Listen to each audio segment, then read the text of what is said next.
Bueno,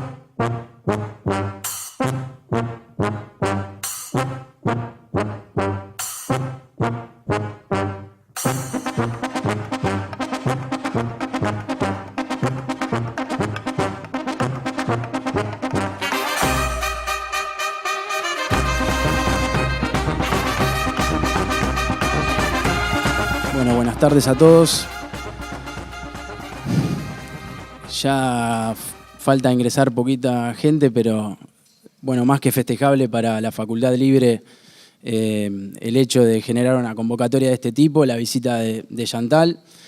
Como muchos saben, este espacio que junto a Chantal Mouffe ha propiciado todo este lindo desmadre en la ciudad, llamado Facultad Libre, hace varios años mantiene cierta obstinación en la presentación de espacios dinámicas o contradispositivos en los que experimentar una vinculación diferente con los saberes establecidos.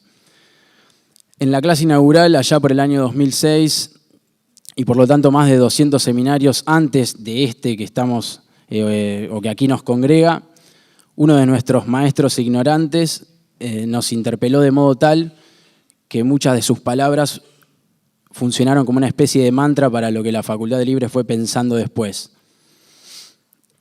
En ese momento nos decía: lo popular es la forma de conocimiento más profunda y esto no quiere decir que justamente no precise continuamente revisarse a sí mismo. Lo popular, interrogado a sí mismo, no deja de ser popular, pero adquiere todos los tonos necesarios de esa vida intelectual.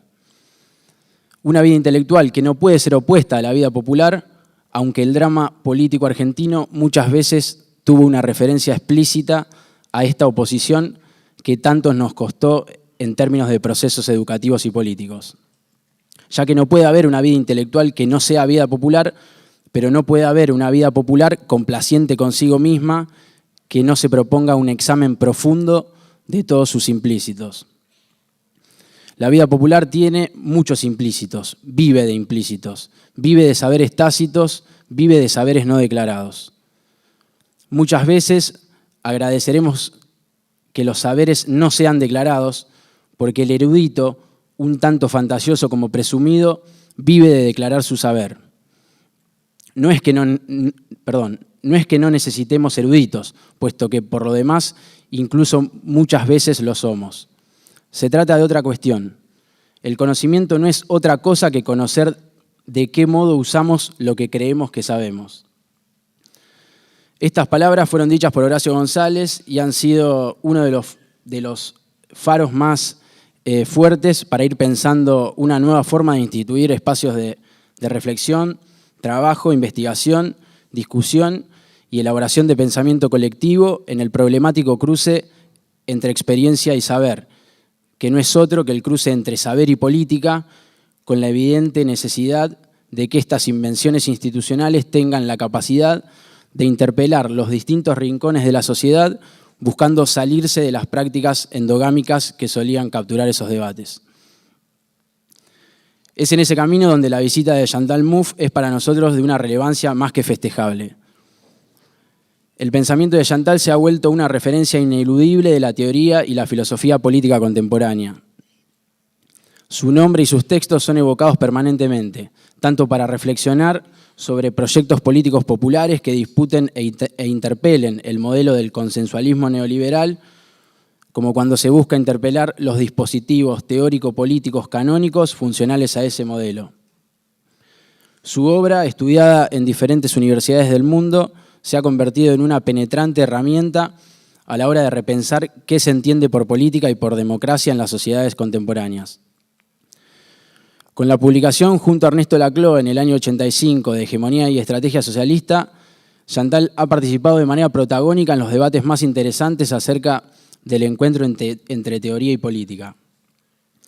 Ese libro, un clásico que no ha envejecido ni un ápice, ha sido calificado como el primer jalón del llamado postmarxismo. Allí se exponen por primera vez una serie de categorías que hoy resultan insoslayables tanto para analizar los nuevos movimientos emancipatorios como las tradiciones populares que buscaron y buscan repensar los modos de hacer política en nuestra época.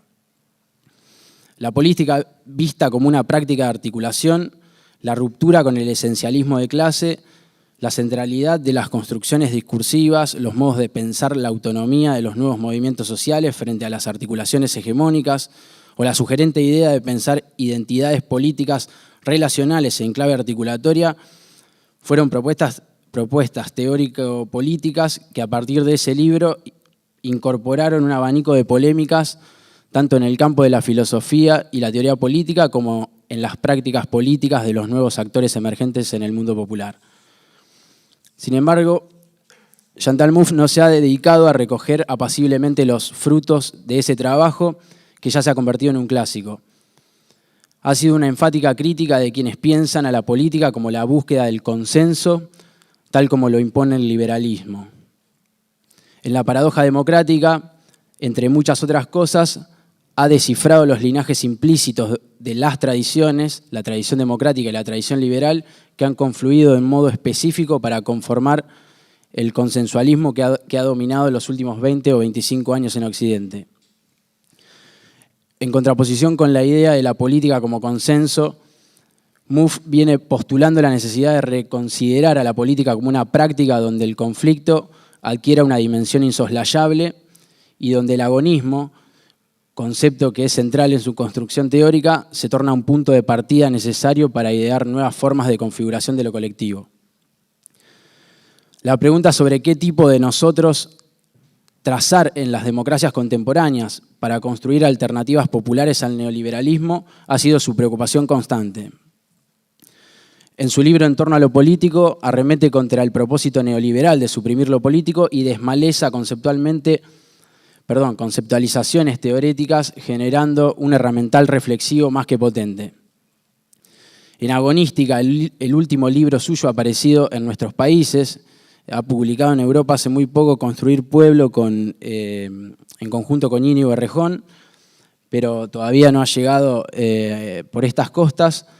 Discute intensamente con teóricos de la izquierda autonomista, los llamados teóricos del éxodo, intensificando su propuesta de generación de espacios contrahegemónicos a partir de una política adversarial que no se desentienda de los entramados institucionales vigentes.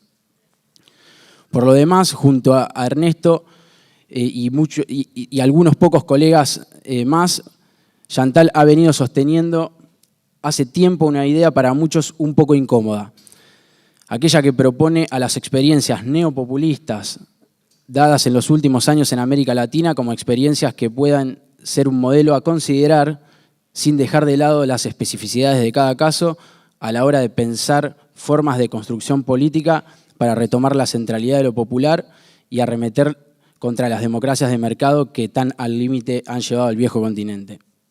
En fin, la obra de Chantal Mouffe es reconocida por la profundidad y multiplicidad de sus enfoques, como por los modos de su participación en las polémicas políticas de nuestro tiempo. Por lo tanto, su visita nos propone aún un más que interesante momento para continuar ejes e interrogantes en el cruce entre política y emancipación. El seminario que enmarca los encuentros de hoy y de mañana, denominado Política, Hegemonía y Radicalización de la Democracia, tendrá como primer momento, a continuación, la conferencia titulada Democracia y Representación, el desafío de los movimientos de protesta.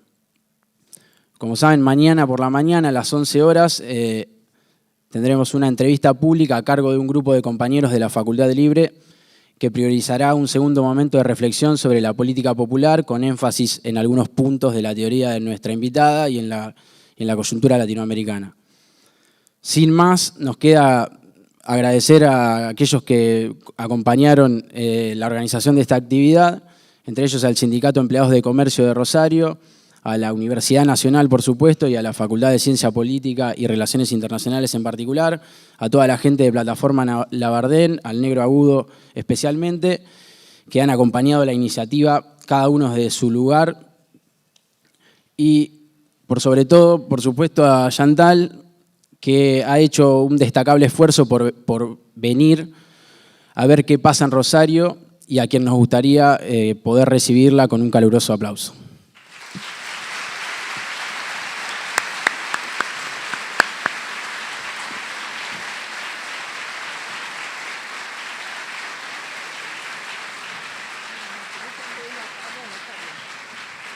buenas noches. Bueno, para mí es un placer estar acá con ustedes. Es mi primera visita a Rosario. Yo soy particularmente agradecida a la Facultad Libre que me ha invitado y que me permitió justamente venir a conocer esa ciudad que ya me parece muy agradable, en la cual me siento muy a gusto. Y debo decir que para mí es particularmente grato de que mi primera intervención en Rosario sea dentro del marco de la Facultad Libre, porque es una idea, un tipo de organización que a la cual me identifico mucho. Me parece que es una idea estupenda que han tenido de organizar ese tipo de actividades y de justamente crear un espacio donde gente que no es particularmente de la academia puede venir a encontrarse con otros y una especie de difusión de las ideas, un foro para la discusión, y me parece realmente una idea muy, muy buena, y estoy muy grata de poder hablar en ese contexto. Bueno, las reflexiones que voy a presentarles esta noche, voy a decir desde el principio, es una reflexión que yo he dirigido particularmente a las sociedades europeas. No voy a hablar así específicamente, voy a hacer algunas referencias a América Latina, pero lo que yo digo es particularmente bastante crítico de la situación actual en los países europeos, y afortunadamente acá en la América del Sur tenemos experiencias que van, digamos, en un sentido mucho más positivo. En realidad, para mí, siempre he estado un poco como entre Europa y Latinoamérica, pero Latinoamérica, bueno, cuando hablo de Latinoamérica, acá me refiero realmente a algunos gobiernos nacionales populares de la América del Sur, que para mí son modelos. En realidad, hace 2 o 3 años, no me acuerdo exactamente, hice una entrevista para Página 12, en la cual yo decía, hay que latinoamericanizar a Europa, y pusieron eso como título. Pero yo creo realmente que hay mucho para nosotros europeos que aprender de las experiencias que ustedes han realizado acá en países como Argentina, Brasil, Venezuela, Bolivia, Ecuador. Y entonces mi crítica que voy a presentar justamente a muchas de las cosas que pasan en Europa es para... No tienen que tomarlos como crítica para ustedes, porque es algo justamente donde me parece que nosotros tenemos mucho que aprender de ustedes para ver cómo podemos salir justamente de esa hegemonía neoliberal. De todas maneras, algunos de los temas, no es que sea una cosa en la cual no se van a sentir, digamos, tocados por la discusión, porque muchas de las cosas que se discuten en Europa también se discuten acá, ¿no? Entonces, toda la relación entre nuevos movimientos y partido, que es central en la discusión europea, también es una discusión acá. Así que sí, hay muchos de los temas que voy a presentar que yo creo son relevantes para ustedes acá, pero el enfoque principal en realidad es a partir de una crítica de la situación europea. Al reflexionar sobre el futuro de la democracia, una de las afirmaciones con las que nos encontramos a menudo es que nuestra situación, y acá digo, bueno, realmente nuestra situación, nosotros europeos, es la de una postdemocracia. El significado que transmite esa noción de postdemocracia es que las democracias occidentales, aunque mantienen la fachada de los principios democráticos formales, son controladas cada vez más por élites privilegiadas. La implementación de políticas neoliberales han conducido a la colonización del Estado por parte de intereses corporativos, y las decisiones políticas cruciales ahora son tomadas por fuera de los canales democráticos tradicionales. La pérdida de legitimidad de las instituciones democráticas se manifiesta en el creciente fenómeno de despolitización. Esto es una cosa, digamos, que uno nota mucho en Europa, cada vez menos gente que va a votar, la abstención es enorme, la gente no creía en la posibilidad de que la política les permita cambiar nada.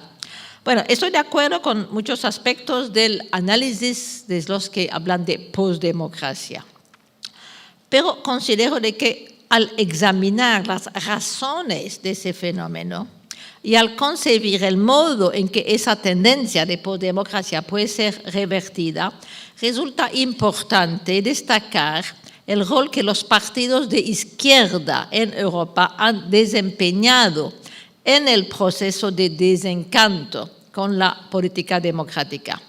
En uno de mis libros, al cual ya se ha hecho referencia, se llama En torno a lo político, y he examinado las razones de lo que yo denomino la perspectiva post-política, que se ha vuelto dominante en las sociedades democráticas liberales.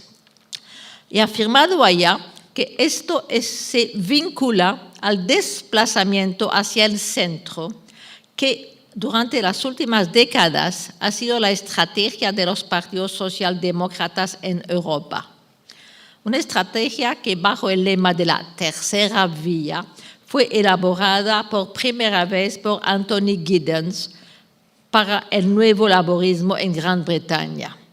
Evidentemente después fue puesto en práctica por Tony Blair, pero hay realmente una reflexión teórica que acompaña esa práctica de la tercera vía. Según dicho enfoque, el de Anthony Giddens, las sociedades occidentales han entrado en una segunda etapa de la modernidad, una etapa que llaman la modernidad reflexiva, en la cual el modelo adversarial de política, que era, según ellos, característico de la primera etapa, que llaman modernización simple, se ha vuelto obsoleto. Giddens afirma que ahora es necesario pensar más allá de la izquierda y la derecha. En realidad es el título de uno de esos libros, Beyond Left and Right. Y que es necesario concebir un nuevo tipo de política de centro radical que trascienda esa división anticuada entre izquierda y derecha. Eso entonces fue elaborado en primer lugar en Gran Bretaña, pero ese enfoque fue adoptado luego por otros partidos socialistas y socialdemócratas que comenzaron a presentarse a sí mismos como de centro izquierda, indicando claramente que estaban rechazando sus anteriores elementos anticapitalistas, porque hay que reconocer que en la socialdemocracia tradicional, evidentemente la socialdemocracia existía con pugna con el marxismo, pero la socialdemocracia tradicional, la primera, había elementos anticapitalistas en esa. No querían acabar con el capitalismo como a la manera bolchevique, pero había importantes elementos anticapitalistas. Y eso exactamente es lo que fue eliminado por la idea de la tercera vía. Con el pretexto de modernizar el proyecto socialdemócrata, con el fin de adaptarlo al mundo globalizado, los partidos de centro-izquierda en realidad se rindieron al neoliberalismo. Convencidos de que no había alternativa a la actual forma de capitalismo financiero globalizado, en realidad, ustedes probablemente habrán oído decir que una de las cosas que repetía Margaret Thatcher era "There is no alternative", ¿no? No hay ninguna alternativa. Por eso es que se le llama TINA, "There is no alternative". Bueno, esa idea finalmente fue aceptada por los socialdemócratas, que no había alternativa al capitalismo neoliberal financiero y que lo único que podían hacer en realidad era y manejarlo un poquito más humanamente, podríamos decir. Habiendo abandonado todo intento de desafiar las relaciones de poder existentes, entonces se han limitado a encontrar justamente cuáles eran las maneras para un poco humanizar ese modelo. Por ejemplo, un poquito más de redistribución, un poquito más, pero de ninguna manera estaban puestas en cuestión las relaciones de poder que estaban, digamos, constituyentes del modelo neoliberal.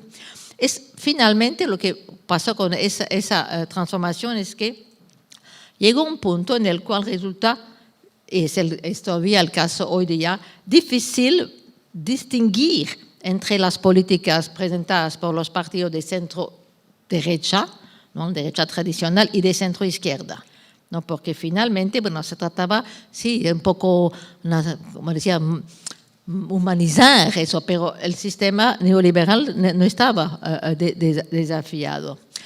En mi opinión, ese consenso al centro, ¿no? Acercamiento de la derecha y de la izquierda a aceptación del modelo neoliberal, ha tenido consecuencias muy negativas para la política democrática.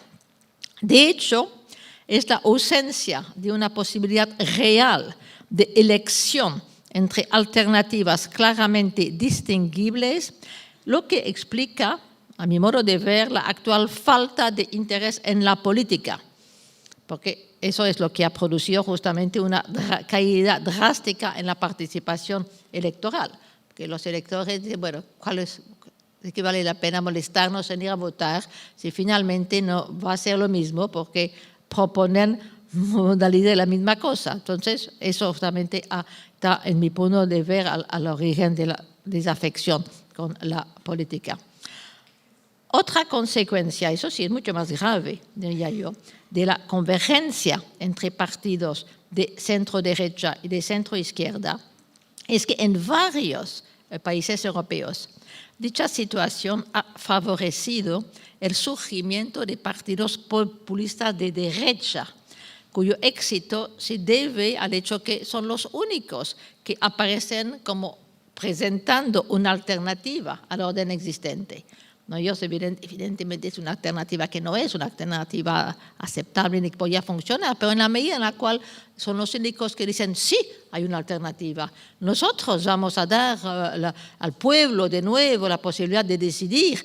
Entonces, bueno, eso evidentemente explica que son atractivos para mucha gente. Y entonces es esa justamente falta de alternativa en el marco de la política tradicional, centro-derecha, centro-izquierda, que explica que esos partidos han tenido y siguen teniendo en realidad todavía más, porque por ejemplo el caso de Marine Le Pen en Francia, es muy probable que ella llegue a tener el porcentaje más alto a las próximas elecciones. Evidentemente no hay ningún peligro de que ella llegue al poder, porque en la cuestión va a haber necesariamente un balotaje, ¿no? Ella no va a llegar con una mayoría absoluta y en ese momento, bueno, todo el mundo se va a unir en contra de ella. Entonces, no es que va a poder llegar al poder, por lo menos en las próximas elecciones, pero va a llegar probablemente a ser el partido más votado. Eso realmente muestra la crisis de la política democrática en Francia. Pero ese es el caso más paradigmático, pero hay situaciones muy similares en muchos países. Bueno, me parece que en la discusión en torno a la postdemocracia no se considera debidamente el papel desempeñado por esa situación que yo llamo postpolítica, ¿no? Postpolítica es justamente ese acercamiento al centro de los partidos tradicionales. Sin duda, es necesario comprender las transformaciones del sistema capitalista que han dado lugar a las condiciones económicas necesarias para el éxito de la globalización neoliberal. Entonces, eso es el aspecto fuerte, digamos, de la reflexión sobre la postdemocracia. Y estoy de acuerdo con eso, pero me parece que eso no explica de manera automática las razones de la desaparición de un debate demócrata vibrante sobre las diferentes maneras en las que las relaciones sociales y las instituciones públicas puedan ser organizadas. No hay una tradición necesaria de lo que pasa a nivel económico, a nivel político. Hubiera podido perfectamente imaginar que iba a haber justamente una discusión a ese nivel. Pero allá es donde me parece que reside la responsabilidad de los partidos de izquierda. Al no reconocer que la política es intrínsecamente partisana, eso ha sido uno de los grandes temas a través de todo mi trabajo, y que la política democrática requiere lo que llamo un debate agonista entre proyectos opuestos y una elección entre alternativas reales, la política consensual de la tercera vía ha contribuido a la despolitización que está en el núcleo de nuestra condición postdemocrática. Bueno, para los que no conocen mi trabajo, yo quiero decir lo que significa cuando hablo de un debate agonista, es un debate en el cual realmente hay alternativas, ¿no? Un debate en el cual hay una lucha de tipo partisano, en la cual hay dos bandos, por lo menos, que ofrecen proyectos distintos y entonces permiten, digamos, a los ciudadanos de realmente decidir, de tener una voz, porque si uno les ofrece algo que es un poquito dos variaciones de la misma cosa, no tienen voz. Acá, por ejemplo, me quisiera hacer referencia, voy a hablar más tarde de los indignados y yo de una manera bastante crítica, pero hay una de las cosas que ellos decían que me parece muy, muy acertada e importante. Ellos decían, nosotros tenemos voto, pero no tenemos voz.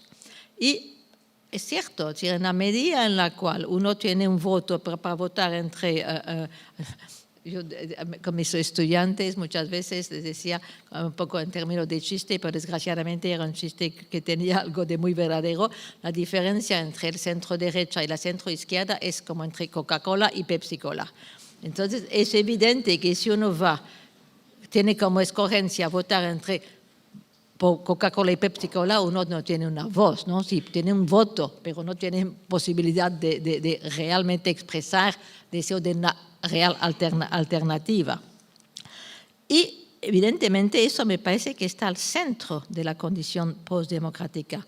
Cuando los ciudadanos sienten que no tienen voz en las decisiones fundamentales que afectan sus asuntos comunes y que las cuestiones políticas son tratadas por expertos, porque son consideradas de manera técnica, las instituciones democráticas quedan vacías de su sustancia y su legitimidad se ve amenazada. Entonces, hay que ver cómo se establece esa cosa. Si uno parte, ¿no?, de que la idea de que no hay alternativa, entonces, bueno, evidentemente, si no hay alternativa, lo que uno llama política consiste únicamente en problemas de tipo técnico, ¿no? Porque la política, eso es un punto que me parece absolutamente importante en decir, siempre tiene que ver con la posibilidad de decidir, de hacer unas escogencias, pero si no hay alternativa, entonces simplemente los problemas tienen que ser solucionados a problemas técnicos y evidentemente entonces los que son más adecuados para decidir, esos son los expertos, ¿no? Si los problemas son técnicos, ¿qué van a decir los ciudadanos? Confiamos esos problemas a expertos, que son los que van a decidir. Hay cada vez más en Europa, y bueno, y uno lo vio en muchos países, el deseo finalmente de confiar la dirección de la política a expertos. Uno lo ha visto en muchos países, en Italia, por ejemplo, cuando trajeron cuando cayó Berlusconi, trajeron un experto, pero y cada vez más dicen que no hay que dejarle voz al pueblo, que eso es una cosa mala, que hay que más bien poner expertos a la cabeza de los países, ¿no? Eso es el ideal de las fuerzas neoliberales. Bueno, evidentemente en ese caso las elecciones quedan reducidas a la autorización sin cuestionamiento de medidas técnicas impuestas por una variedad de actores cuyos intereses no se exponen públicamente, ¿no? Porque evidentemente esos técnicos no son neutros, esos técnicos son realmente expertos, son los que hay intereses muy pudientes detrás de eso, pero la medida en la cual se presenta como un problema técnico, se elimina ese aspecto de relaciones de poder. Bueno, en ese caso, evidentemente, está claro de que el proceso democrático ha perdido su razón de ser, ¿no? Y es eso justamente lo que me parece que es característico de nuestras sociedades postdemocráticas y que está ligado justamente a ese fenómeno que llamo postpolítico.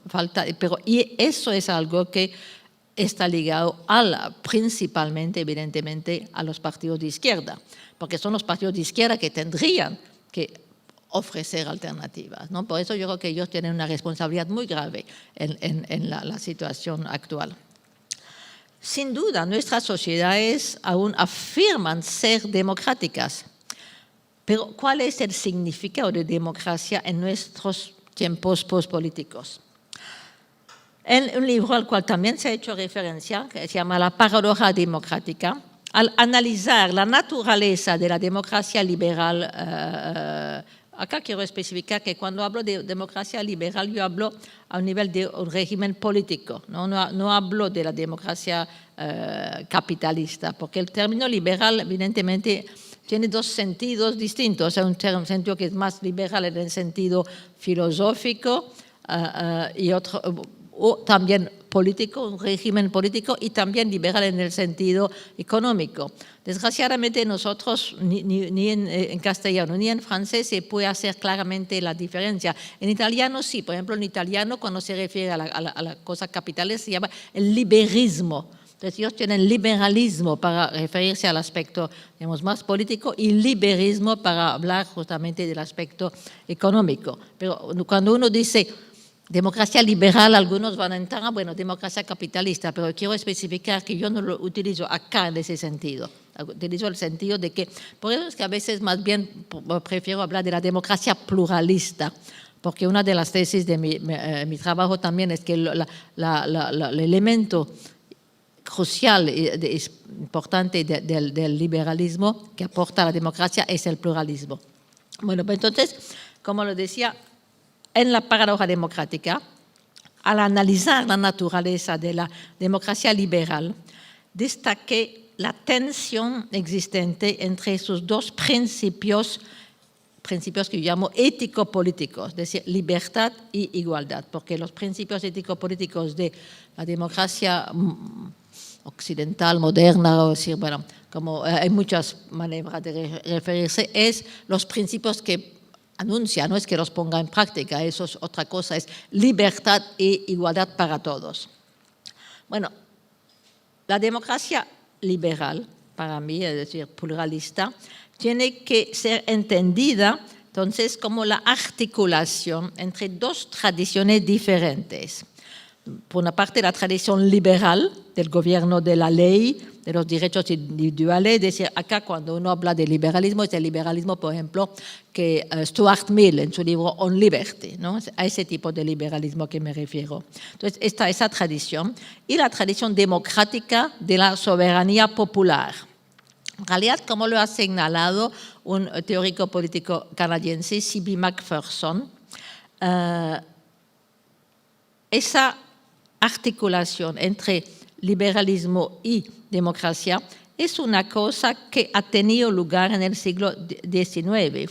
Fue el resultado de las luchas conjuntas de los liberales y de los demócratas contra el absolutismo. Es decir, que no hay nada necesario, es una articulación, no siempre van juntos.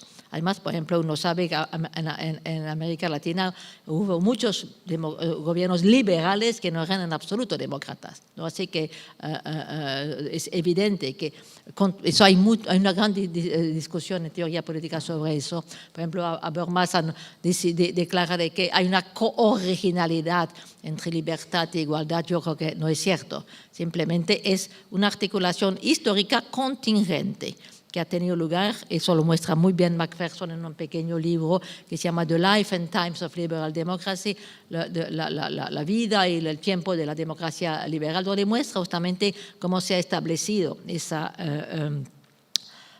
articulación. Y él dice, bueno, a través de esa articulación, el liberalismo ha sido democratizado y la democracia ha sido liberalizada. Sin embargo, siempre existe una tensión entre las exigencias de libertad y las exigencias de igualdad, ¿no? que viene de esa articulación de esas dos tradiciones. Tensión que ha signado la dinámica de la confrontación entre izquierda y derecha hasta nuestros días. Es decir, la izquierda pone más énfasis sobre la igualdad, la derecha sobre la libertad, y entonces siempre ha habido digamos. Es una articulación que siempre ha producido tensión. La historia de la política democrática en realidad puede ser visualizada en términos de las luchas por la primacía de uno de esos principios sobre el otro. En algunos periodos el aspecto liberal fue dominante, en otros predominó el aspecto democrático. Pero la disputa siempre se mantuvo abierta.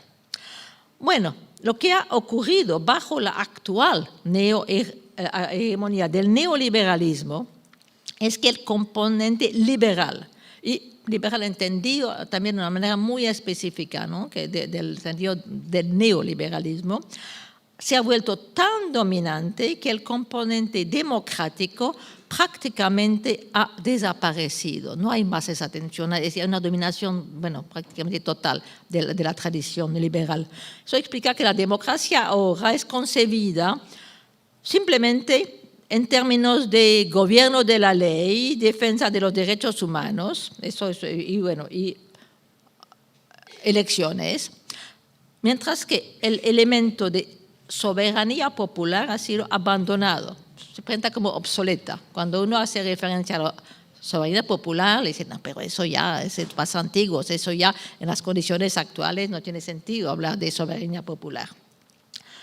Aquellos que resisten el gobierno de los élites insisten en la necesidad de dar voz al pueblo, de dar cabida a sus demandas, son subestimados, bueno, son más bien, diría yo, desestimados como populistas, ¿no? Eso justamente, vamos a volver sobre eso más tarde, pero la crítica dominante en Europa, si uno vuelve a decir, no, pero hay que darle voz al pueblo, no, eso es populismo. Desde mi punto de vista, ese desplazamiento de la tradición democrática por la tradición liberal es uno de los rasgos principales de nuestra situación postdemocrática y se refleja claramente en el abandono de la lucha por la igualdad por parte de los partidos de centro-izquierda.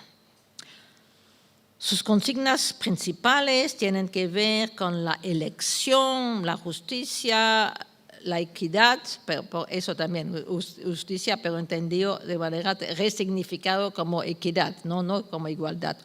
La inclusión, pero se esfuerzan por evitar de hablar de igualdad, porque la idea de la igualdad ahora está considerada como siendo demasiado teñida por el igualitarismo de los ideales socialistas que han sido repudiados.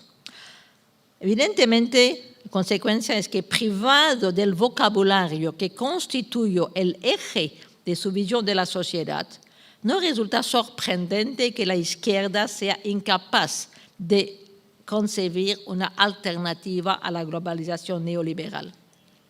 Y yo considero que si no se abandona la política de consenso al centro, que constituye una de las causas de la irrelevancia progresiva de las instituciones democráticas, no hay ninguna esperanza de escapar a la tendencia postdemocrática. Es necesario luchar contra el desdibujamiento de las divisiones entre izquierda y derecha y de proponer un proyecto de izquierda que sea claramente definido. Porque contrariamente a lo que muchos dicen, ese desdibujamiento entre izquierda y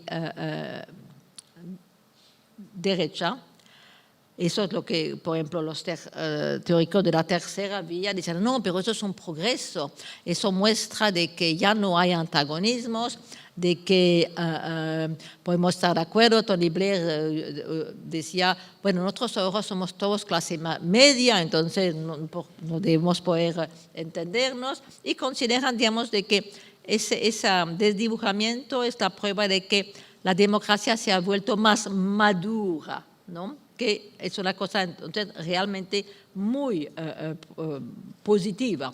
Bueno, yo siempre he argumentado de que ese desdibujamiento, lejos de constituir un progreso, es lo que puede poner realmente en problema, llevar a la desaparición de la democracia.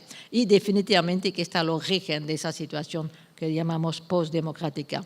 Por eso creo que es urgente reactivar el proceso democrático y eso solo lo podrían hacer los partidos de izquierda mediante el lanzamiento de una ofensiva contrahegemónica en contra del intento neoliberal de destruir las instituciones centrales del estado de bienestar y de privatizar la totalidad de la vida social, sometiéndola al dominio del mercado. En un momento voy a presentar algunas reflexiones sobre cómo se podría hacer eso, pero antes quiero un poco examinar cómo lo que ha pasado con los movimientos de protesta en, digamos, los últimos 5 años, podríamos decir. Hasta hace poco, hasta 2011, podríamos decir, ese rechazo del consenso al centro provenía principalmente de los partidos populistas de derecha, ¿no? Y por eso se articulaba en un lenguaje xenófobo. Afortunadamente, hemos comenzado a ser testigos en los últimos años de un tipo de desafío diferente. Gracias al desarrollo de una variedad de movimientos de protesta, por ejemplo, los indignados en España o los distintos movimientos Occupy a través de los países europeos y de Estados Unidos. Esas protestas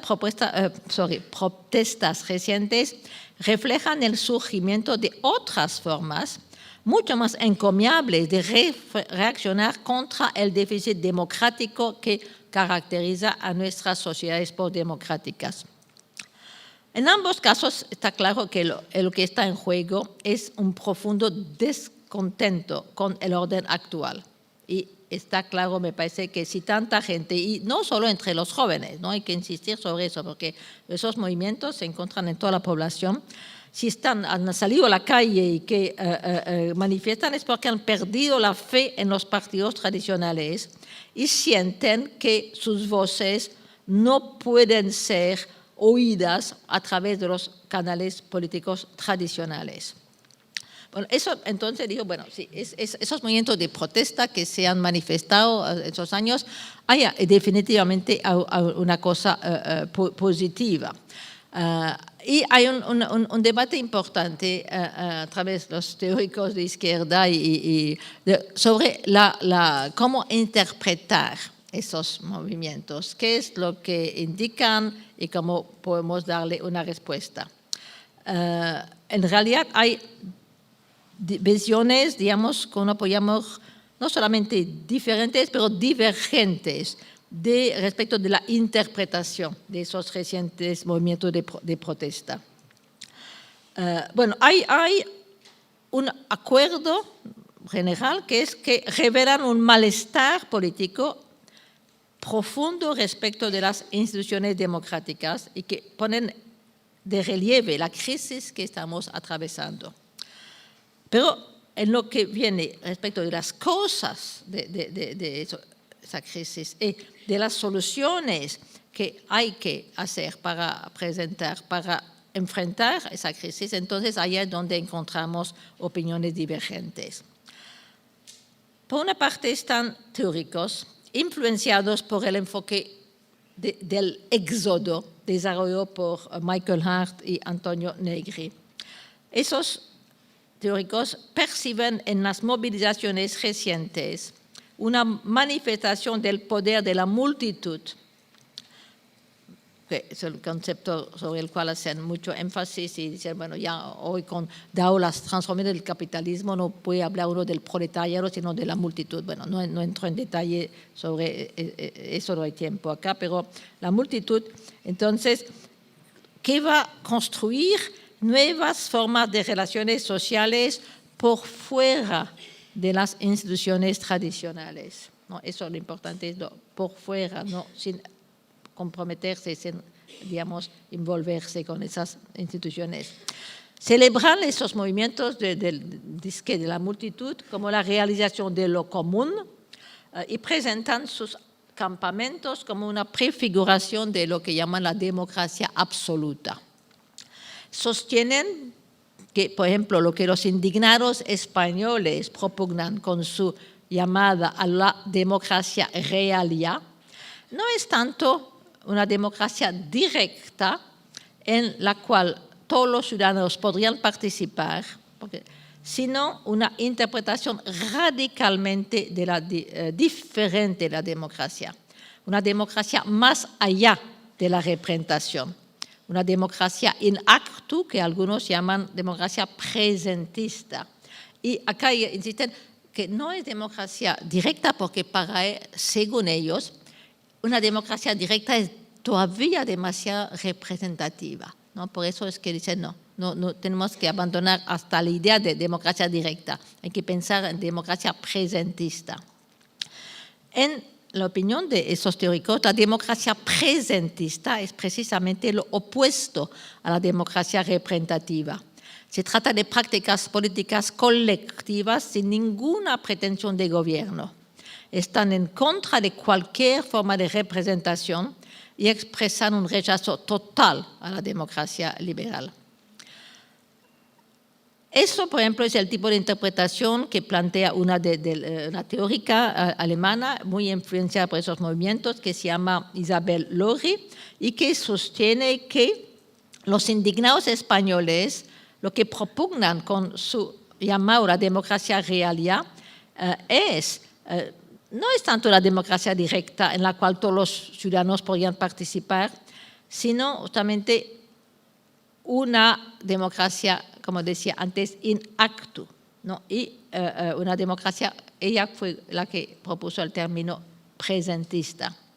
Para ella, dicha perspectiva presentista caracteriza a los movimientos Occupy en general y es ahí donde reside su novedad. Lori afirma que los diferentes movimientos de ocupación representan cambios radicales en la política, la sociedad y la economía y señalan la emergencia de un poder constitutivo más allá de la representación. Siguiendo el análisis de Antonio Negri, ella percibe ese poder constitutivo como un proceso que no puede ser representado ni encarnado en un poder jurídico institucionalizado. Insiste en que debe rechazar la mediación a través de la representación y que no debería de ninguna manera ser domesticado en un pueblo. Eso ustedes también sabrán que eso, la perspectiva de Arte Negri también es muy crítica de la idea de pueblo. La democracia presentista, entonces, sería lo opuesto de la democracia representativa.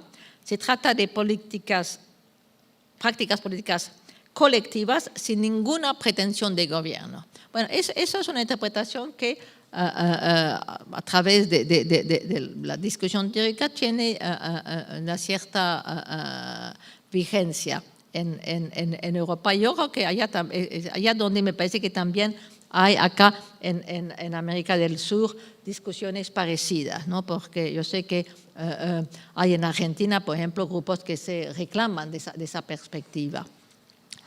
Bueno, yo he propuesto en mi último libro, Agonística, una interpretación diferente de esas actuales movilizaciones, una interpretación que evidentemente está basada en mi obra anterior, en toda mi reflexión, en mi problemática teórica, y particularmente basada en la crítica a la tendencia postpolítica que yo he desarrollado en torno a lo político, donde, como lo indiqué anteriormente, afirmé que estamos ante una crisis de representación, sí, eso es cierto, pero es una consecuencia del consenso al centro que llegó a dominar la política en la mayoría de las sociedades democrático-liberales. Ese consenso, que es, como ya lo indiqué también, pero quiero insistir sobre eso para que quede bien claro, es el resultado de la hegemonía no desafiada del neoliberalismo, y ese consenso priva a los ciudadanos democráticos de un debate agonista, en el cual podrían hacer oír su voz y elegir entre reales alternativas. Entonces, el problema no es la representación per se, sino el problema es la falta de una lucha agonista. Entendidas como un rechazo al orden postpolítico, ¿no? Eso es lo que quiero enfatizar. No es el rechazo a la representación en sí, sino al orden postpolítico. Pienso que las actuales protestas se pueden interpretar como una demanda de radicalización de las instituciones democrático-liberales, no como su rechazo. Lo que exigen esos movimientos de protesta son formas de representación mejores y más inclusivas para satisfacer su demanda de voz. Es una demanda, como dice, bueno, me parece absolutamente tienen razón, de cuando los indignados, como lo señalaba, dicen, tenemos un voto, pero no tenemos voz. Entonces, hay que darles voz, pero eso requiere que las instituciones representativas existentes sean transformadas y deben establecerse también otras a fin de crear las condiciones para una confrontación agonista en la que los ciudadanos tengan la posibilidad de hacer una escogencia real. Existen efectivamente alternativas a la postdemocracia. Eso es lo que uno tiene que realmente plantear. Y no deberíamos aceptar la situación actual como la forma final de articular liberalismo y democracia, porque lo que está realmente en cuestión acá es la articulación entre liberalismo y democracia, ¿no? Porque evidentemente lo que querían esa democracia presentista, sin instituciones, es un rechazo de esa articulación entre liberalismo y democracia. Y porque, bueno, evidentemente hay un problema con la forma como está hoy día articulada y como lo decía antes, el hecho que domina completamente la tradición liberal, eso es problemático, pero no se va a resolver, digamos, con abandonar completamente la representación. Y acá es donde me parece que nosotros tenemos mucho que aprender de las experiencias progresistas de América del Sur, las que tuvieron lugar durante las últimas décadas, porque nos muestran que es posible desafiar al neoliberalismo y restablecer la prioridad de los valores democráticos sin renunciar a las instituciones representativas liberales. Claro que hay que modificarlas, pero no hay que renunciar. Fíjese que ni siquiera Hugo Chávez, con su socialismo del siglo XXI, abandonó las formas representativas, ¿no? Es una cosa de modificación profunda, pero no es un rechazo a la representación. Y eso, digamos, esas experiencias en América del Sur muestran, eso se me parece también muy, muy importante, que el Estado, lejos de ser un obstáculo a los avances democráticos, puede en realidad, evidentemente en ciertas condiciones, ser un vehículo importante para promover demandas populares, porque toda la tradición del Éxodus, que no, el Estado es necesariamente un Estado opresor, tenemos que estar en contra y tenemos que hacer una sociedad sin Estado. Creo que las experiencias de América del Sur muestran que el Estado puede ser un vehículo muy importante para hacer avanzar las demandas populares, ¿no? Y eso es una cosa en la cual realmente nosotros tenemos mucho que aprender de esas experiencias. Pero evidentemente la izquierda europea no puede entender eso, porque eso es una manera. Yo he estado tratando de argumentar, por ejemplo, que lo que es interesante en esas experiencias que tienen lugar acá es que no se rechaza la articulación liberalismo democracia, sino que se recalibra, ¿no? Por ejemplo, como lo decía antes, la situación postpolítica consiste en que es la libertad, y la libertad entendía así, en un sentido muy específico, ¿no? Que es el único valor. Entonces eso llega, bueno, libertad, privatización, y lo que es la soberanía popular, la voz popular no tiene ninguna importancia. Lo que ha pasado, a mi modo de ver, en América del Sur es que justamente los gobiernos nacionales populares han puesto de nuevo el elemento democrático al puesto de comando, podríamos decir. No eliminan el elemento liberal, pero lo ponen secundario, ¿no? Entonces es realmente ahora una reivindicación de darle voz al pueblo, de la soberanía popular. Y evidentemente eso va tan en contra de la manera como se entiende la democracia en Europa, que hasta la llamada izquierda, los españoles ponemos en la izquierda entre comillas, dicen, no, pero eso no es democracia, eso es populismo. No, es decir, no queremos eso, eso no es una puesta en cuestión de nuestra idea europea tradicional de la democracia. Bueno, eso me parece que realmente es un punto donde nosotros tenemos que aprender mucho de ustedes. Es en ese sentido que decía que había que latinoamericanizar a Europa. Bueno, de todas maneras, cualquiera que sea, digamos, la interpretación que uno da de esos movimientos, es cierto que podríamos llamar eso un despertar ciudadano, ¿no? Que eso me parece que lo que hemos visto en varios países desde 2011, diría yo, es una cosa muy alentadora, porque rompe con el consenso postpolítico. Se ha roto un tabú y ahora se están escuchando muchas voces de protesta contra las desigualdades existentes en nuestras sociedades. Sin embargo, para desafiar la hegemonía neoliberal de un modo efectivo, resulta crucial para mí que todas las energías que han hecho erupción a través de esos movimientos no sean desviadas hacia canales equivocados. Me temo que esto es lo que podría ocurrir si las instituciones representativas se convierten en el principal blanco de las protestas. No se puede negar que las instituciones representativas están en crisis en su actual forma, su forma democrático-liberal. Pero no creo que la solución resida en el establecimiento de una democracia no representativa o que las luchas extraparlamentarias, las luchas de los nuevos movimientos, sean el único medio para lograr progresos democráticos. Tales enfoques son evidentemente populares, pero son populares porque armonizan con la idea en boga entre sectores de la izquierda de que la multitud puede autoorganizarse sin tomar el poder ni convertirse en Estado. Yo debo decir que a mí me resulta preocupante encontrar este enfoque, que para mí es antipolítico, entre los activistas involucrados en los diversos movimientos de protesta, ya que impide la posibilidad de diseñar una estrategia adecuada para su lucha.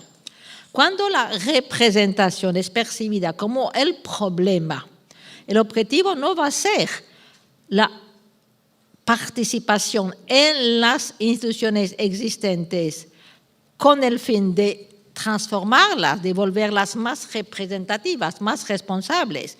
El objetivo va a ser descartarlas en su totalidad.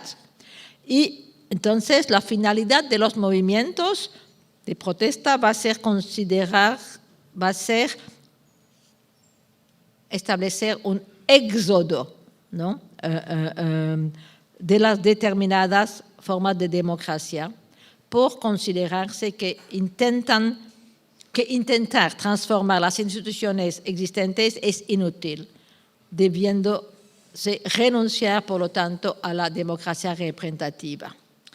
Muchos de los que rechazan la democracia representativa identifican esa democracia representativa con su actual forma postdemocrática, con el actual funcionamiento del sistema parlamentario. No comprenden que el problema tiene que ver con el modo en que las instituciones representativas están funcionando en la actualidad y con el hecho de que hay también una falta de debate agonista. Lo que deben enfrentar entonces no es la idea misma de la representación, sino la falta de alternativas ofrecidas a los ciudadanos. Una sociedad democrática pluralista no puede existir sin representación. Eso es uno de los temas que quiero también enfatizar acá. La idea misma de una democracia sin representación no se puede imaginar.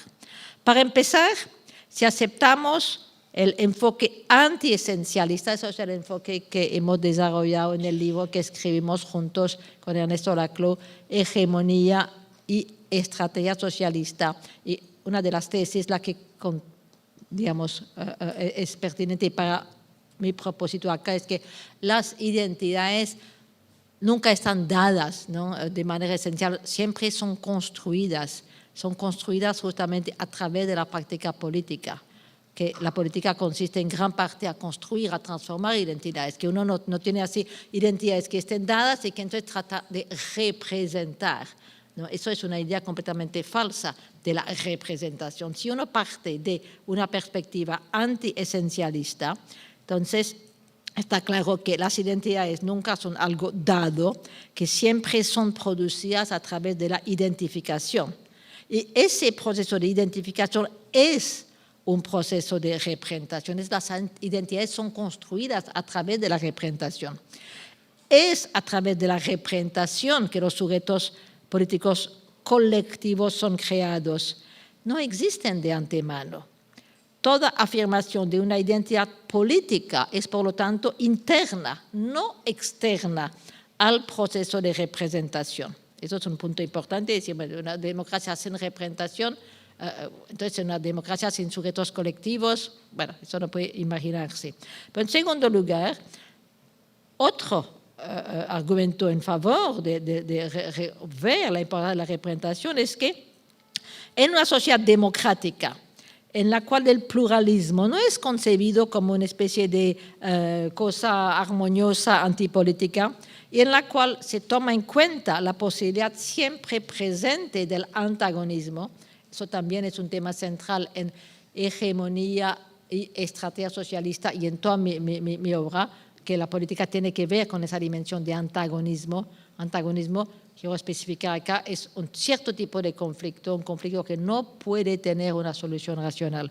Bueno, entonces si uno acepta eso, ¿no?, que siempre puede surgir un antagonismo, entonces uno entiende por qué son importantes las instituciones representativas, porque al dar forma a la división de la sociedad, ellas desempeñan un rol crucial para permitir la institucionalización de esa dimensión conflictual.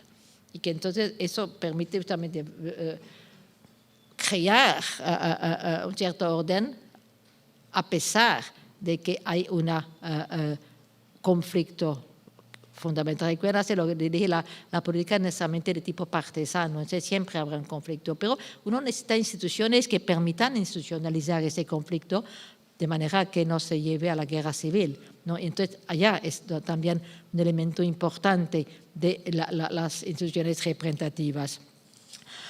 Sin embargo, ese rol de institucionalización del conflicto solo puede ser cumplido mediante la disponibilidad de una confrontación agonista, ¿no? Porque eso, la confrontación agonista, es lo que permite darle forma institucional al conflicto.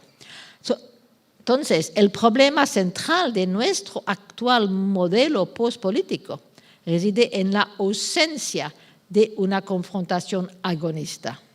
Y eso no va a ser remediado mediante prácticas horizontalistas. Eso no va a ser la solución. La solución es encontrar formas de representación que permiten también un debate agonista.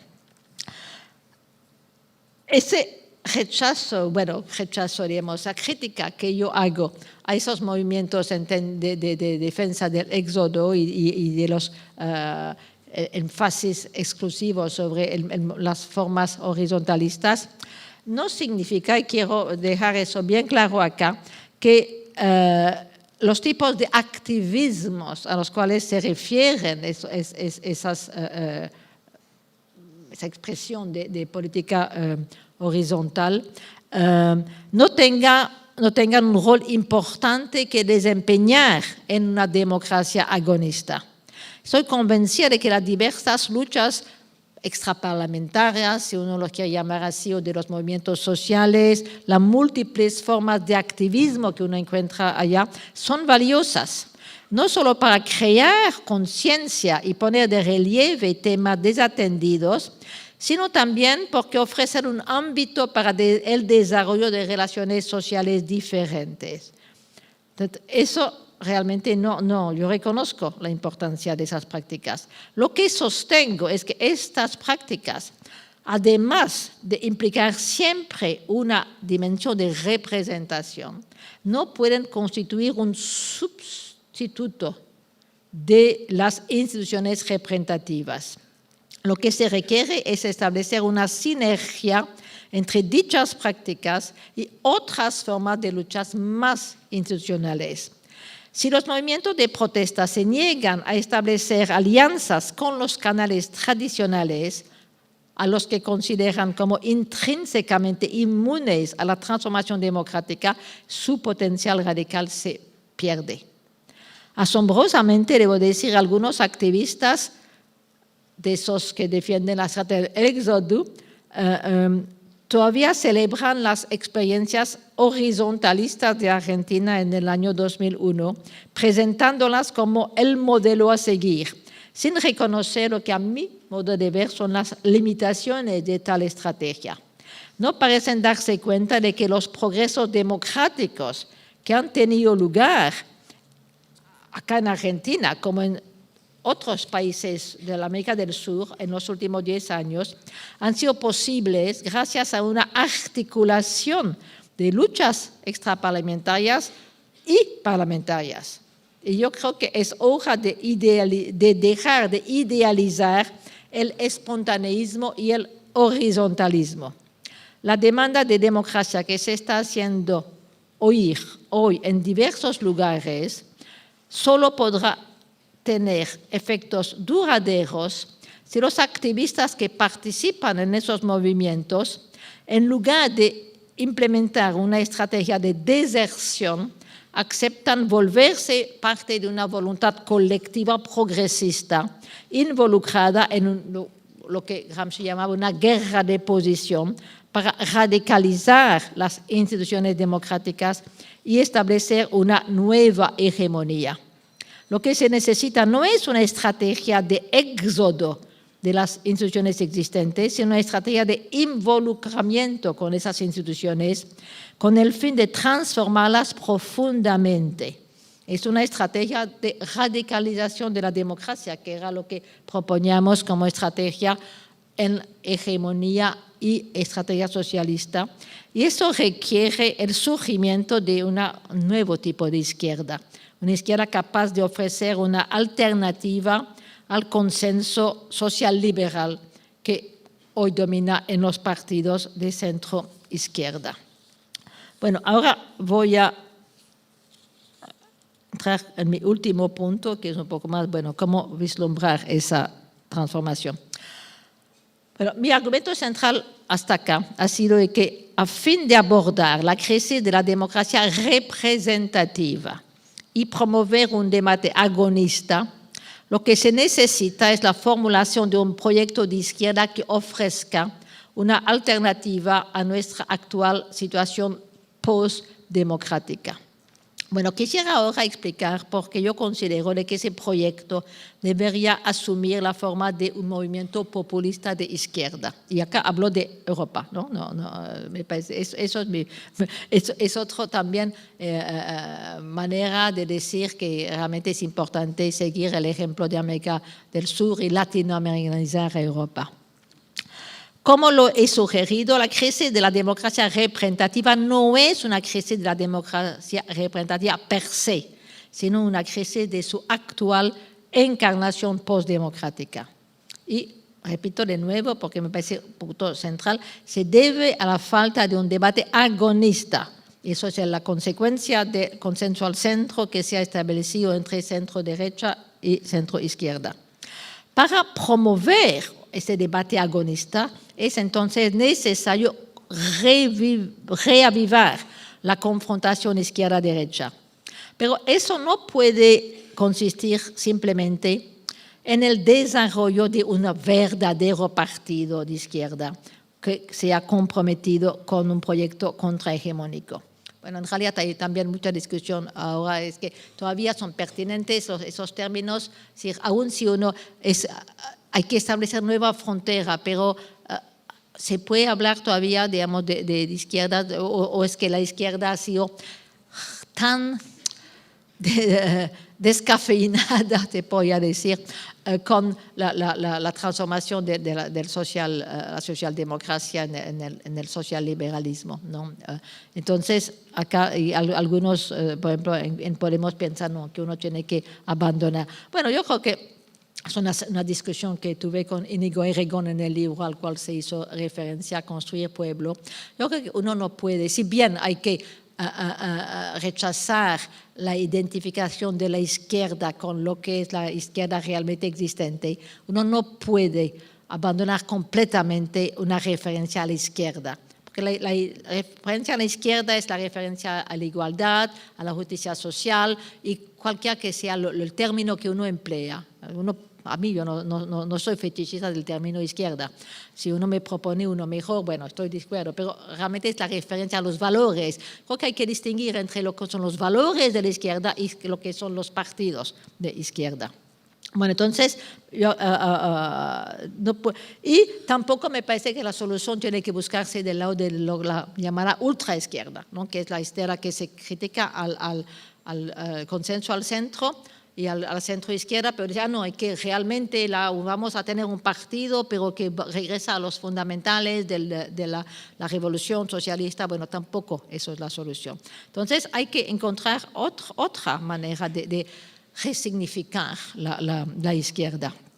Y me parece que si uno va a querer movilizar una diversidad de fuerzas democráticas, y en ese sentido creo que las cosas han cambiado particularmente en consecuencia de ese tipo de capitalismo financiero globalizado, porque hoy día no es únicamente en la medida en la cual uno está trabajando en la fábrica que uno está sometido a la lógica capitalista.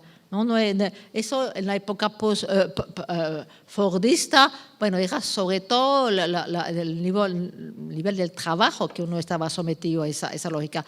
Hoy día estamos todos afectados por la lógica capitalista, por las privatizaciones, y entonces hay la base social que pueda ser llevada a aceptar un proyecto, digamos, neoliberal, me parece que es mucho más amplia, es mucho más transversal. Justamente eso es una cosa que también ha entendido la gente de Podemos, cuando dicen, bueno, hay mucha gente que hoy día vota para el Partido Popular, la derecha, pero que podrían ser ganados a nuestro proyecto porque están sufriendo de las consecuencias de esas políticas, ¿no? Eso me parece que es muy importante, esa concepción. Entonces hay que movilizar una diversidad de fuerzas democráticas, pero para eso me parece que es realmente importante establecer una sinergia entre la forma más tradicional partido y diversos movimientos progresistas de la sociedad civil. Lo que está en juego es la creación realmente de una voluntad colectiva, gracias al establecimiento de lo que en hegemonía y estrategia socialista, en eso la que yo llamamos una cadena de equivalencias. Establece, por ejemplo, una voluntad común entre distintos sectores. Por ejemplo, nosotros en hegemonía insistíamos sobre todo sobre la necesidad de crear una cadena de equivalencias entre las demandas de la clase obrera, los feministas, el movimiento, digamos, gay, lo que era en ese momento los movimientos sociales más importantes. Pero como acabo de decir, me parece que hoy día todavía la cadena de equivalencias puede ser mucho más amplia, que hay muchos grupos justamente que pueden ser ganados a un proyecto de transformación antineoliberal. Entonces, eso realmente hay que crear una voluntad colectiva a través de una articulación muy amplia de demandas democráticas. Está claro, por otra parte, y eso me parece muy importante estar consciente de eso, que si bien hay una multiplicidad de demandas democráticas, no todas se pueden expresar a través de la forma llamada verticalista del partido, ¿no? Aún si uno concibe ese partido de un modelo de un partido reformado, un partido nuevo. De hecho, muchas de esas demandas surgen a través de movimientos sociales horizontalistas.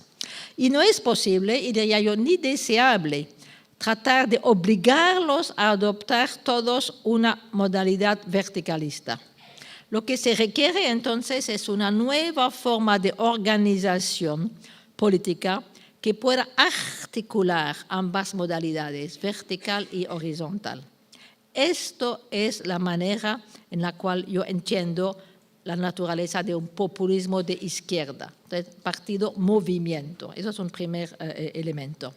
Y bueno, ya tenemos ejemplos de eso. Por ejemplo, el caso de Syriza es un partido movimiento, articulación de la forma partido, que viene del partido, digamos, comunista del interior y que evolucionó hacia sinaspismos y después creó Syriza, ya articulando con movimientos sociales y evidentemente también Podemos en España, que también es un partido movimiento, ¿no? Forma verticalista y horizontalista. El caso de Podemos es particularmente interesante porque eso muestra cómo afortunadamente, diría yo, hubo un grupo de intelectuales que entendieron las limitaciones del tipo de estrategia de los indignados. Ellos, en realidad, una cosa que los impactó mucho es que después de 2 años en los cuales hubo una efervescencia muy grande en las plazas, hubo elecciones nacionales y ganó el Partido Popular con mayoría absoluta. Entonces, yo decía, bueno, por una parte hay un gran movimiento de resistencia y gana el Partido Popular con mayoría absoluta, lo que no habían tenido la vez anterior. Entonces, bueno, digo, no, es que uno tiene que hacer algo. No puede, si uno se queda al nivel horizontalista y que no se involucra con las instituciones, nosotros realmente se va a perder todo eso.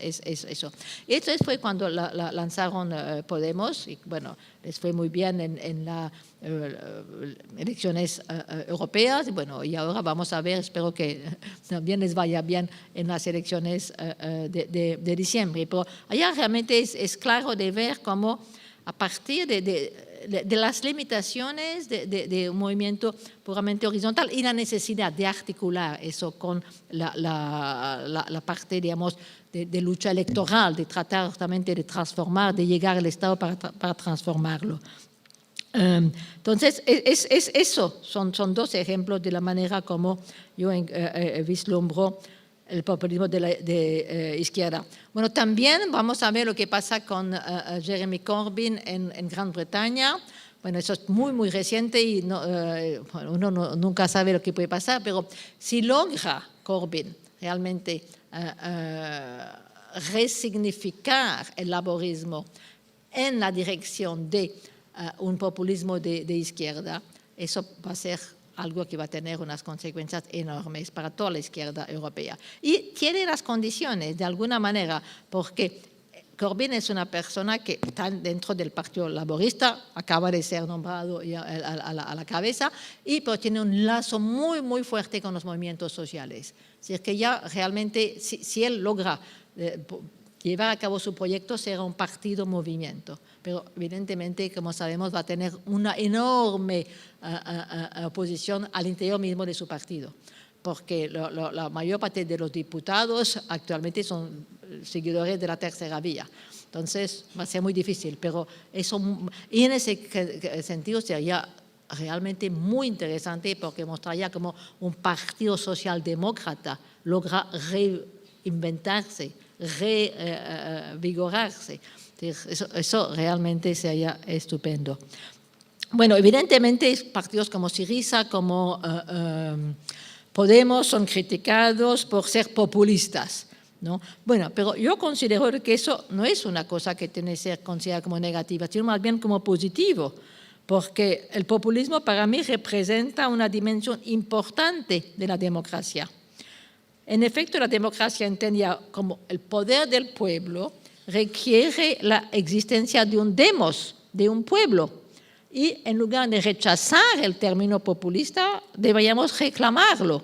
La lucha agonista es una lucha que tiene que ver con la construcción del pueblo, una lucha entre concepciones hegemónicas opuestas del pueblo, y resulta muy importante para la izquierda comprender la dimensión populista de esa lucha. Y eso también es lo que la izquierda europea no entiende, el carácter populista de la democracia. Concebido en términos de una voluntad colectiva, el pueblo es siempre una construcción política y su identidad va a depender de la cadena de equivalencias mediante la cual se construye y del tipo de adversario al cual se opone. Porque otra de las tesis que desarrollo en mi trabajo es que la política siempre se construye sobre nosotros, ellos, que no puede haber un nosotros sino un ellos. Porque evidentemente eso puede ser construido de manera muy, muy, muy negativa y antidemocrática, pero también uno puede construirlo de manera que sea muy progresista. Eso depende a quién va a ser el ellos. Porque es allá, diría yo, donde realmente se radica la diferencia principal entre populismo de izquierda y populismo de derecha, ¿no? ¿Cómo se construye ese nosotros ellos? ¿Quién va a ser el ellos? Es realmente la forma en la cual se define el adversario, no tanto los componentes de la cadena, aunque evidentemente eso tiene cierta importancia, pero lo que va a determinar realmente la identidad del pueblo, qué tipo de pueblo, de izquierda o de derecha, es quién es el adversario. De hecho, muchas de las demandas que existen en una sociedad no tienen un carácter esencialista, reaccionario o progresista, que es el modo en el cual se van a articular, que van a determinar la identidad de esas demandas. Es por eso que la identidad del nosotros va a depender del ellos al cual se opone. Eso me parece que es una cosa central del populismo. Y por darle un ejemplo, Marine Le Pen, por ejemplo, construye el ellos son los inmigrantes, ¿no? Evidentemente, si se construye así, populismo de derecha, pero por ejemplo, en Francia también, desgraciadamente, no tiene el mismo éxito, pero existe Jean-Luc Mélenchon, le Front de Gauche, que ellos también quieren construir un pueblo, pero un pueblo que incluye los inmigrantes y para el cual ellos son las grandes fuerzas de la globalización neoliberal. Entonces, allá es el populismo de izquierda, allá es donde está la diferencia fundamental. Entonces, eso es una cosa importante, pero hay otro aspecto del populismo de izquierda que yo quisiera destacar. Además de izquierda, pero también, en realidad, eso también es válido para el populismo de derecha. Y que explica en gran parte el éxito de esos partidos. Además de permitir una articulación entre diferentes modos de acción política, partidos, sindicatos y movimientos sociales, la ventaja del populismo de izquierda es que reconoce el papel central desempeñado por los afectos y las pasiones en la política. Y eso es el elemento que también encontramos en el populismo de derecha. Sí. Quisiera aclarar acá por qué, a la diferencia de los que defienden el giro emotivo, está muy de moda hoy día introducir las emociones, y que hay lo que llamamos también un giro emotivo o afectivo. Pero yo no hablo de emociones, yo hablo de pasiones. Y me han preguntado muchas veces, ¿pero por qué no habla más bien de emociones? Y yo quiero explicar que, en realidad, para mí, cuando utilizo el término pasiones, es para referirme a los afectos comunes, los que están en juego en las formas colectivas de identificación que constituyen precisamente las identidades políticas. ¿No? La forma de la construcción de nosotros, hay un elemento muy grande de afectos, ¿no? Y eso es lo que llamo las pasiones. Y yo considero que en el proceso de construcción de una voluntad colectiva, que es fundamental para un proyecto populista de izquierda, los afectos comunes juegan un papel crucial. El intento de tantos políticos y teóricos democráticos liberales de eliminar las pasiones de la política. Eso a través de mi obra también se ha criticado mucho por su no reconocimiento del papel de los afectos en política. Ellos lo quieren eliminar. Bueno, eso me parece que eso en realidad constituye para mí una de las razones de su hostilidad hacia el populismo. Porque, no, eso es una cosa así de movilizar pasiones y no, la izquierda no hace ese tipo de cosas.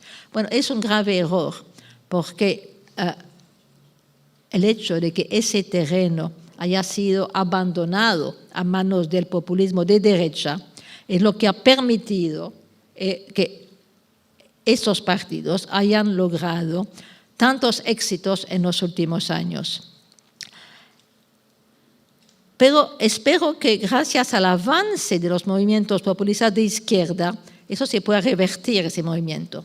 Y por eso es urgente comprender que la única manera de luchar contra el populismo de derecha es a través del populismo de izquierda. Eso es una cosa de la cual estoy absolutamente convencida. Si, por ejemplo, en Francia, si uno quiere luchar contra Marine Le Pen, no es a través del socialliberalismo de François Hollande que uno lo va a hacer. Al contrario, el socialliberalismo de François Hollande es la razón por el éxito de Marine Le Pen, ¿no? Entonces, eso me parece muy importante ver que y hay que luchar contra esos movimientos a través de un populismo, construir otro pueblo, reconocer que ellos son capaces de movilizar las pasiones, pero en una dirección con la cual nosotros no aceptamos, que hay que movilizarlas en otra dirección. Entonces, lo que es necesario es establecer una sinergia entre los partidos, la forma partido y los movimientos sociales, para dar lugar al surgimiento de una voluntad colectiva que vaya a apuntar a una transformación profunda del orden hegemónico existente. Yo creo que eso es la tarea para esa izquierda resignificada en Europa. Y me parece que tenemos que estar claros, pero bueno, afortunadamente ustedes no están exactamente en esa situación. Acá no hay, me parece, no sé si algunos de los partidos podían ser vistos como populismo de derecha, pero no me parece realmente. Bueno, afortunadamente ustedes no tienen ese problema, tienen otros problemas, pero bueno. Pero entonces, lo que nosotros europeos tenemos que estar muy claros es que si no hay justamente ese movimiento de populismo de izquierda para contrarrestar el populismo de derecha, el populismo de derecha va avanzando y bueno, y si eso llega, lo que nos espera a nosotros europeos es mucho peor que la postdemocracia. Muchas gracias.